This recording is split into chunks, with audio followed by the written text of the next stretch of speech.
বরবাদ হচ্ছে last film যেটা হচ্ছে 100 কোটিতে গিয়ে পৌঁছবে, বাট আই থিঙ্ক যে এটা হচ্ছে মানে শুরু হলো। গুলশান থেকে গুলিস্তান সবাই দেখছে, পৃথিবীময় ছড়িয়ে যাচ্ছে বরবাদ এবং সকলের ভালোবাসায় সকলের হৃদয়কে বরবাদ করে দিচ্ছে বরবাদ। এসেছিলাম 3 মাসের জন্য, হয়ে গেছে 25 বছর। যখন আমি ইন্টার ফার্স্ট ইয়ারের স্টুডেন্ট, এসেছিলাম 3 মাসের জন্য, হয়ে গেছে 25 বছর। বড় হয়েছি এখানে, বেড়েছি এখানে, বন্ধু হয়েছে এখানে। চলচ্চিত্র হচ্ছে আমার হৃদয়ের সবচাইতে কাছের অবস্থায় অবস্থান করে। সো চলচ্চিত্র আমি ভালোবাসি। আপনারা জানেন যে স্টার সানডে চলছে, ইতিমধ্যে হলিউডের 2টো সিনেমা ব্লকবাস্টার হয়ে গেছে। তারপরেও আমরা যে শো পেয়েছি অনেক, এবং যেই শো ডিক্লেয়ার করার 3-4 ঘন্টার মধ্যে কিন্তু সোল্ড আউট হয়ে গেছে। অ্যান্ড হল কর্তৃপক্ষ সেই সমস্ত দৃশ্য দেখে, Rigel and than other cinema, সেই সমস্ত দৃশ্য দেখে সেই চেইনগুলো কিন্তু আমাদের সিনেমার শো অনেক বাড়িয়ে দিয়েছে। 2টা, তারপরে করে দিল 3টা। এই যে সাফল্য, উত্তর সাফল্য, সেজন্য আমি আমার দেশের সকল মানুষকে, সর্বস্তরের মানুষকে, আমার দেশের বাইরে থাকা সর্বস্তরের মানুষকে, আমার দেশের বাইরে যেই দেশেই আছে, আমেরিকা, কানাডা, ইটালি। আজকে আমরা ইটালির দৃশ্য আমি দেখেছি। আমাকে যখন একজন জার্নালিস্ট পাঠিয়েছে ইটালির ভিডিও, আর আমি ভেবেছি মধুমিতা সিনেমা হল বা সাভার সেনা অডিটোরিয়াম বা কোনো একটা আমাদের দেশের কোনো একটা চিত্র। সব মশার বিরুদ্ধে সুরক্ষা দিতে এলো বসুন্ধরা এক্সট্রিম অ্যারোসল, মশার বিরুদ্ধে এক্সট্রিম সুরক্ষা।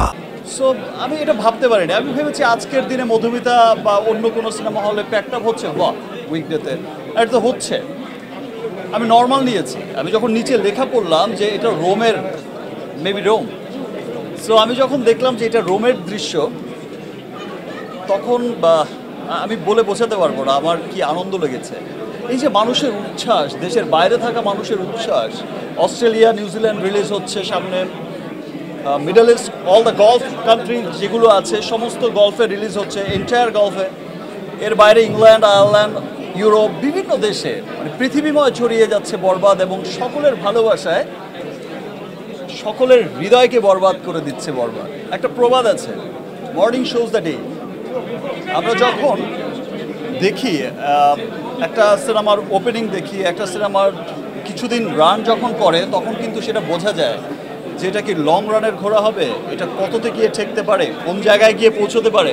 আপনারা অনেকেই হয়তো ভাবছেন যে বরবাদ হচ্ছে লাস্ট ফিল্ম যেটা হচ্ছে 100 কোটিতে গিয়ে পৌঁছবে, বাট আই থিঙ্ক যে এটা হচ্ছে মানে শুরু হলো, এটা শেষ না, এটা শুরু হলো। যে আজ থেকে, গত বছর আমরা তুফান দেখেছি, তুফান যে পরিমাণে বিজনেস করেছে, এবছর আমরা বরবাদ দেখছি, তার চাইতেও আরও ভালো বিজনেস করছে।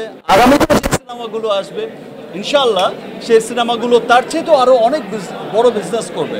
কয়েকদিন আগেই আমাকে কিছু মানুষ এসে যখন বলল, তারা সিনেমার কোর মানুষ, তারা যখন এসে বলল যে দিস ইজ দ্য ফিল্ম যেটা গুলশান থেকে গুলিস্তান সবাই দেখছে। প্রথম কথাটা বুঝিনি, গুলশান আর গুলিস্তান কোথায়? 2 জায়গায় তো সিনেমা হল নেই, গুলশানও সিনেমা হল নেই, গুলিস্তানও সিনেমা হল নেই। ভাই ব্যাপারটা ওই রকম না, মানে গুলশান টু গুলিস্তান মানে সব শ্রেণীর মানুষ। সেটা যেমন আপার ক্লাস যেটা বলছে তারা, গুলশান মিন্স আপার ক্লাস বোঝাতে চেয়েছে, আর গুলিস্তান মিন্স একটু সাধারণ মানুষকে বোঝাতে চেয়েছে, আমাদের মতো নর্মাল পিপলকে। বলছে যে গুলশান টু গুলিস্তান সর্বস্তরের মানুষ দেখছে, এবং যেই চিত্র আমি দেখেছি মাল্টিপ্লেক্সগুলোতে, যেই চিত্র আমি দেখেছি সিঙ্গেল স্ক্রিনগুলোতে, এই ভালোবাসা অব্যাহত থাকলে এবং যেই চিত্র আমরা দেখছি দেশের বাইরে যেখানেই যাচ্ছে, সেখানেই কিন্তু বরবাদ জোয়ার বয়ে মানে ভালোবাসায় সবাইকে বরবাদ করে দিচ্ছে।